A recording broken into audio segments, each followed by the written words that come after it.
Good morning and welcome to the Wicked Good Golf Show. I'm your host, Steve Scott, along with my playing partner, Jimmy the Bomber Bombard. Jimmy, how you doing today? Excellent, Steve. Thank you. I tell you what, we got a jam-packed show for you today, and one that's going to really test you in terms of understanding how to make golf accessible for everyone, because I think, when we talk about it, Bomber, we want to make sure that golf is accessible to everyone.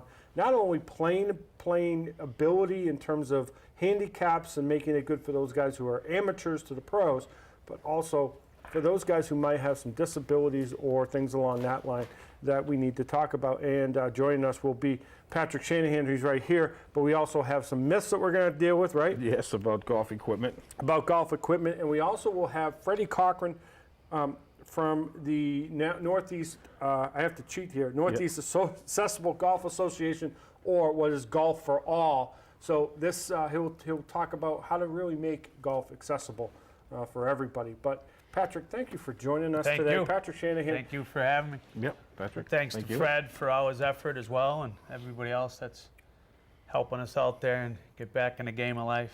Now, you need to do some background of why you're here, because you're an avid golfer. You love to play the golf. Love the game of golf.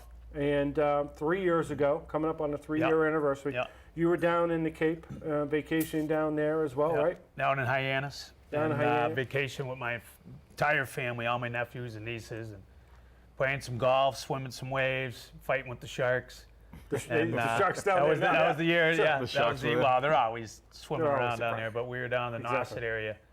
And remember the lifeguards, hooting and hollering, getting everybody off the beach because the seals were coming in. But we knew better. It was the sharks coming in. With sharks getting a free meal. So swimming with the sharks and playing some golf. And it was Saturday. It was a Friday, actually, July 16th, 2010. Mm-hmm. And just healthy as could be. Like I said, swimming with the sharks, playing some golf, having some fun, and minding my own business. And just walking back to my car on a Friday night in Hyannis. And a couple kids followed me and attempted robbery. I got away, started to run, and looked back to see if they were still chasing me.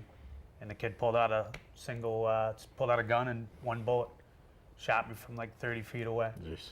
So found out today from the detective what kind of gun, because I was always curious. Sure. I never really knew. And we found out today that it was what was it, Bill? It was a 40 Smith & Wesson. 40, jeez. Yeah. Big gun.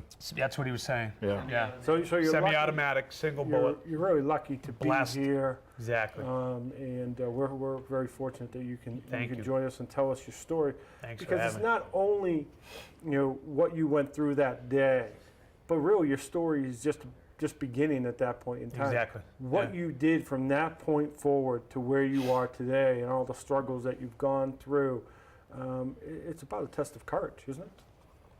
Courage, faith. Sure. Faith is key. And when I was laying on the sidewalks of Hyannis bleeding, faith is what allowed me to continue my breath and to give thanks for one, that I was still breathing, but knowing that I was going to be okay as long as I could take another breath and just inhale and exhale and breathe in some gratitude. And one bullet didn't take me down. So Wow. but the courage was, I think that comes from family. Right.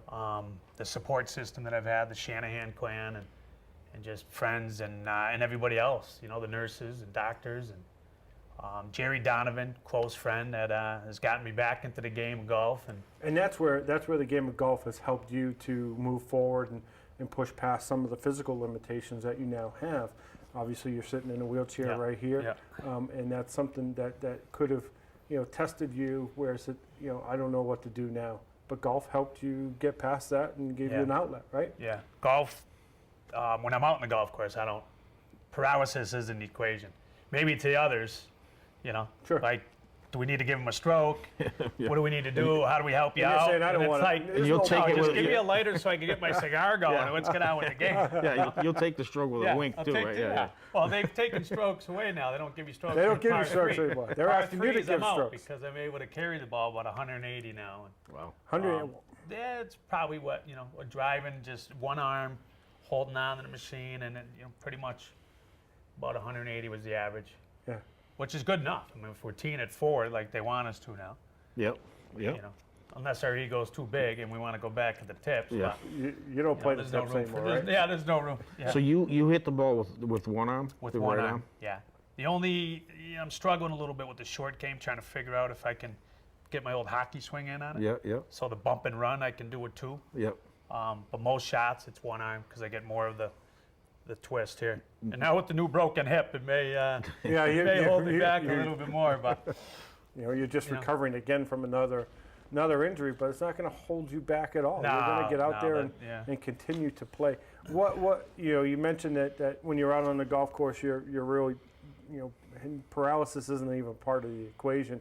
What is it about the game that has led you to understand that this isn't a limitation for me? This is something that I can continue to do and enjoy.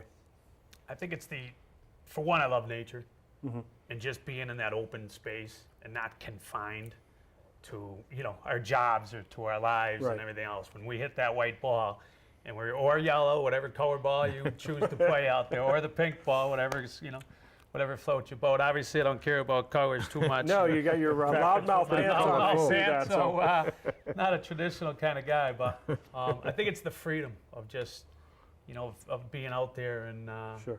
in the game. I grew up as a competitor, as a hockey player in soccer and tennis, and we always played sports. You did everything, right? Played everything. Did not pick up the game of golf until probably the age of 30, which is very late in life. 15 years back, yeah. 45, yeah.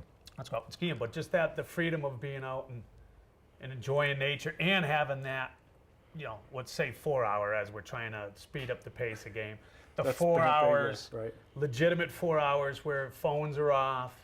You don't have to respond to anybody else except yourself and maybe one of your nitwit friends that's heckling you along the sidelines. But yeah, we don't have any of those, do we? No, yeah. Of course we do. Oh.